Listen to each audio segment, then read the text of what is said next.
안녕하세요. 경제학장 박사입니다.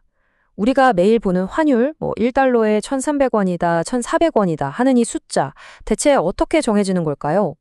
예전에는요, 수출하고 수입하는 이른바 무역이 전부라고 생각했어요.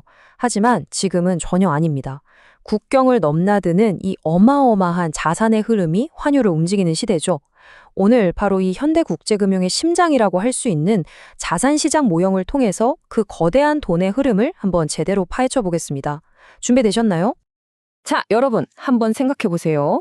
오늘날 신문이나 뉴스에서 매일 보는 그 환율이라는 숫자 말이에요. 도대체 무엇이 이걸 결정할까요? 과거에는 당연히 무역거래, 즉 경상수지가 제일 중요하다고 봤습니다. 하지만 지금은 상황이 완전히 180도 달라졌어요.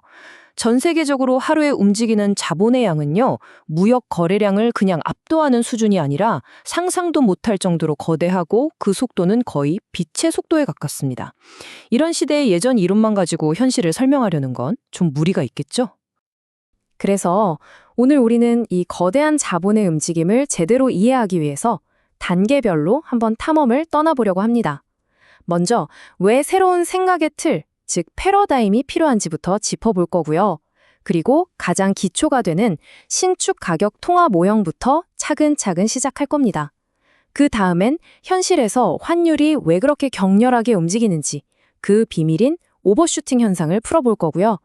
마지막으로 위험이라는 변수까지 고려한 포트폴리오 밸런스 모형으로 완성도를 높여보겠습니다. 이 모든 여정이 끝나고 나면 여러분은 세상을 보는 완전히 새로운 눈을 갖게 되실 겁니다.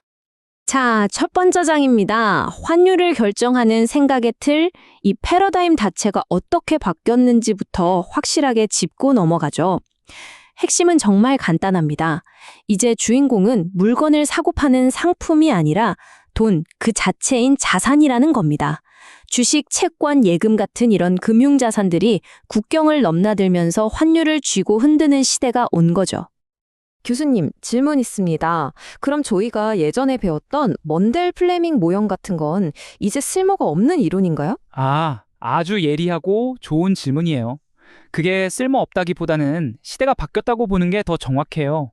먼데 플레밍 모형이 나왔을 때와 지금은 이 자본 이동의 스케일 자체가 비교가 안 됩니다. 여러분 상상이 되세요? 지금은 단 하루 동안 외환 시장에서 거래되는 돈의 규모가 전 세계 1년치 무역액을 합친 것보다도 훨씬 많습니다. 엄청나죠? 그러니 이제는 자산 거래에 초점을 맞춘 새로운 안경이 필요해진 겁니다. 이것이 바로 자산시장 모형의 핵심 아이디어입니다. 환율을 그냥 두 나라 돈의 교환 비율로만 보지 말고요. 이렇게 한번 상상해 보세요. 거대한 저울이 있는데 한쪽에는 원화로 표시된 모든 자산 덩어리를, 다른 한쪽에는 달러로 표시된 모든 자산 덩어리를 올려놓는 거죠. 환율은 바로 이 저울을 수평으로 딱 맞추는 가격인 셈입니다. 사람들이 원화 자산을 더 원하면 원화 가치가 올라가고 달러 자산을 더 원하면 달러 가치가 올라가는 아주 직관적인 원리죠. 자, 그럼 첫 번째 모델부터 본격적으로 시작해 볼까요? 바로 신축 가격 통화 모형입니다. 이 모델은요, 뭐랄까 일종의 이상적인 세상을 가정하고 시작해요. 모든 가격이 시장 상황에 따라서 즉각적으로 아주 유연하게 변하는 그런 완벽한 세상 말이죠. 이런 세상에서는 오직 돈의 양, 즉 통화량이 환율을 어떻게 결정하는지 그 본질을 아주 명확하게 들여다볼 수 있습니다.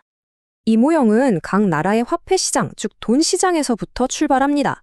원리는 간단해요. 중앙은행이 공급하는 돈의 양과 사람들이 필요로 하는 돈의 양이 같아질 때 균형이 이뤄진다는 거죠. 그리고 이 모형의 가장 핵심적인 가정이 바로 이 구매력 평가설, 영어로는 PPP라고 하는 건데요. 아주 쉽게 말해서 환율을 고려하면 같은 물건값은 전 세계 어디서나 똑같아야 한다는 거예요. 그리고 물가가 이 법칙에 맞춰서 즉각적으로 순식간에 변한다는 아주 강력한 가정을 깔고 가는 겁니다. 자, 이 두 나라의 화폐 시장 균형을 하나로 합치면 바로 이 최종 공식이 나옵니다. 되게 복잡해 보이죠? 하지만 쫄지 마세요. 핵심은 정말 간단합니다. 환율 E는 결국 두 나라의 상대적인 돈의 가치 싸움이다 이겁니다. 자, 여기 보세요. 분자에는 우리나라의 통화 공급 M과 외국의 화폐 수요 L 스타가 있죠? 그리고 분모에는 외국의 통화 공급 M스타와 우리나라의 화폐 수요 L이 있습니다. 즉, 만약에 우리나라가 돈을 막 풀어요. M 증가. 그럼 분자가 커지니까 환율은 오르겠죠? 원화 가치는 떨어지는 겁니다. 반대로 미국이 돈을 엄청 풀면 M 스타 증가. 분모가 커지니까 환율은 내려가고 원화 가치는 오르는 거죠. 어때요? 아주 직관적이죠? 하지만 이 모형에는 아주 치명적인 한계가 하나 있습니다. 이 모형에 따르면요, 환율은 통화량이나 소득 같은 변수들이 변하는 만큼만 아주 부드럽게 움직여야 해요. 그런데 현실의 외환 시장을 보면 어떻습니까? 환율이 하루에도 막 몇 %씩 널뛰기를 하잖아요. 이 모형은 왜 환율이 단기적으로 이렇게 격렬하게, 난폭하게 변동하는지를 전혀 설명하지 못합니다. 바로 이 현실의 미스테리를 해결하기 위해 등장한 것이 바로 다음 모형입니다. 자, 이제 국제경제학에서 가장 흥미진진하고 유명한 개념 중 하나인 환율의 오버슈팅을 다뤄보겠습니다. 이 현상은요, 현실의 미스터리를 풀어주는 아주 중요한 열쇠예요. 오버슈팅, 말 그대로 환율이 장기적으로 가야 할 그 목표 지점을 지나쳐서 확 가버렸다가 다시 슬금슬금 되돌아오는 현상을 말하는데 도대체 이게 왜 일어나는 걸까요? 오버슈팅이 일어나는 이유는 딱 하나, 바로 시장의 속도 차이 때문입니다. 여러분 옛날 만화 루니툰에 나오는 와일리 코요테 아시죠? 항상 로드러너를 쫓다가 자비가 절벽 끝에 와 있는 줄도 모르고 허공으로 막 달려가잖아요. 그러다가 한참 뒤에야 하고 자기가 허공에 있다는 걸 깨닫고 뚝 떨어지죠. 여기서 미친 듯이 빨리 달리는 코요테가 바로 환율이고요. 아주 느릿느릿하게 작용하는 중력이 바로 물가입니다. 금융시장, 즉 환율은 정부 정책 변화에 즉각 반응해서 절벽을 훌쩍 넘어가 버리지만 상품시장, 즉 물가는 아주 천천히 따라오기 때문에 이런 기이한 오버슈팅 현상이 발생하는 겁니다. 자, 이 아주 유명한 오버슈팅 그래프, 저랑 같이 한번 차근차근 따라가 보시죠. 모든 이야기는 여기 A0 지점에서 시작합니다. 경제가 아주 평화로운 장기 균형 상태에 있는 곳이죠. 그런데 바로 이 순간 중앙은행이 여러분, 지금부터 시장에 돈을 더 풀겠습니다 하고 깜짝 발표를 합니다. 자, 이제부터 과연 어떤 일이 벌어질까요? 그 발표가 나자마자 금융시장은 거의 빛의 속도로 반응합니다. 앞으로 시중금리가 떨어질 거라고 예상한 투자자들이 돈을 빼서 해외로 나가기 시작하면서 자, 그래프를 보세요. 환율이 A0에서 B 지점으로 순식간에 그냥 수직으로 폭등해버립니다. 이것이 바로 오버슈팅입니다. 나중에 도달해야 할 최종 목적지인 15보다 훨씬 더 과하게, 지나치게 치솟아버리는 거죠. 자, 이제 2단계입니다. 환율은 저 멀리 B까지 혼자 신나게 달려갔지만 가게의 물건값 같은 상품 가격은 아직 A0 수준에 그대로 머물러 있어요. 이제부터 물가가 서서히 아주 천천히 오르기 시작합니다. 물가가 오르면 실질적으로 본의 가치가 떨어지니까 금리가 다시 슬금슬금 오르면서 해외로 나갔던 자본이 돌아오기 시작하죠. 그 결과 과도하게 올랐던 환율은 B 지점에서부터 새로운 장기 균형점인 C를 향해 서서히 점진적으로 다시 하락하게 됩니다. 즉, 원화 가치가 다시 올라가는 거죠. 이 그래프를 보시면 정말 한눈에 딱 들어옵니다. 통화 공급이 늘어난 바로 저 T0 시점을 기준으로 한번 보세요.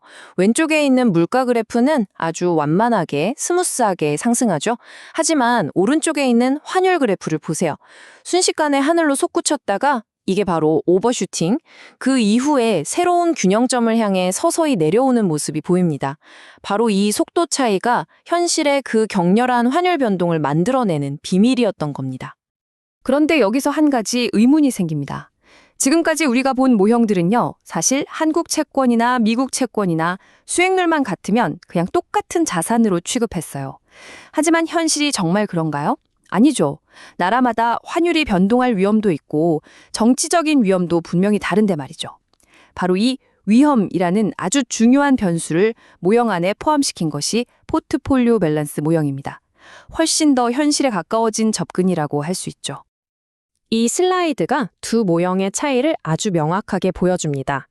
우리가 지금까지 봤던 통화 모형들은 국내 자산과 해외 자산을 완전 대체 가능한 것으로 봤어요. 마치 콜라나 사이다처럼 수익률만 같다면 뭐든 상관없다는 식이었죠. 하지만 포트폴리오 밸런스 모형은 다릅니다. 환율 변동 위험 같은 것들이 있기 때문에 두 자산은 불완전하게 대체 가능하다고 봅니다. 따라서 투자자들은 단순히 기대 수익률만 보는 게 아니라 그 자산이 가진 위험까지 함께 고려해서 신중하게 투자 결정을 내린다는 겁니다. 그럼 결론은 어떻게 달라질까요? 자, 이 최종식을 한번 보세요. 이전 모형들과 가장 큰 차이점이 혹시 보이시나요? 맞습니다. 바로 W와 W'이라는 새로운 변수가 등장했습니다. 이건 뭐냐면 각국 정부가 발행한 총 자산, 쉽게 말해서 국채의 총량이라고 생각하시면 돼요. 이제 환율은 단순히 금리뿐만 아니라 시장에 풀려있는 한국 국채와 미국 국채의 상대적인 양에도 영향을 받게 된다는 훨씬 더 현실적인 결론에 도달하게 된 겁니다.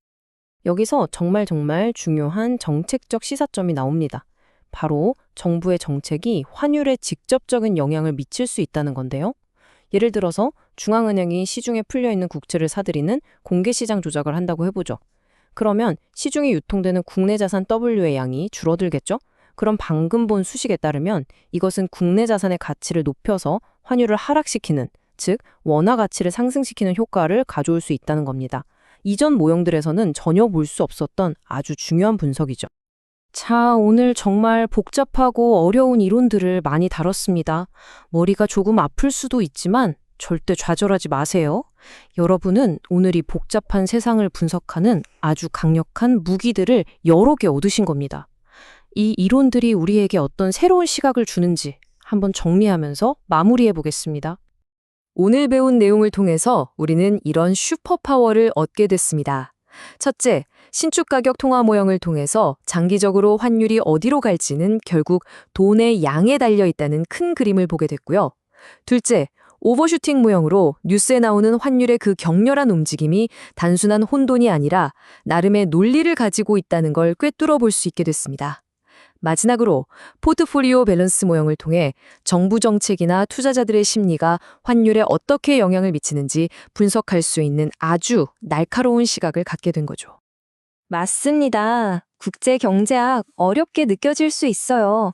하지만 절대 포기하지 마세요. 오늘 배운 이 모형들처럼 여러분은 지금 복잡한 세상의 움직임을 꿰뚫어 볼 수 있는 아주 강력한 렌즈를 하나씩 장착하고 있는 겁니다. 이 렌즈를 통해서 뉴스를 보고 경제를 분석하면 이전에는 그냥 보이지 않았던 세상의 거대한 흐름이 보이기 시작할 겁니다. 이제 여러분이 경제 뉴스를 볼 때 환율 급등이라는 헤드라인만 보고 깜짝 놀라는 게 아니라 아, 이건 오버슈팅 현상일 수 있겠구나. 장기적으로는 다시 안정될 가능성이 있겠지? 라거나 미국 연준의 정책이 자산 시장에 영향을 미쳐서 나타나는 현상이군 하고 스스로 분석할 수 있게 될 겁니다. 오늘 정말 수고 많으셨습니다. 다음 시간에 더 흥미로운 주제로 다시 만나도록 하죠.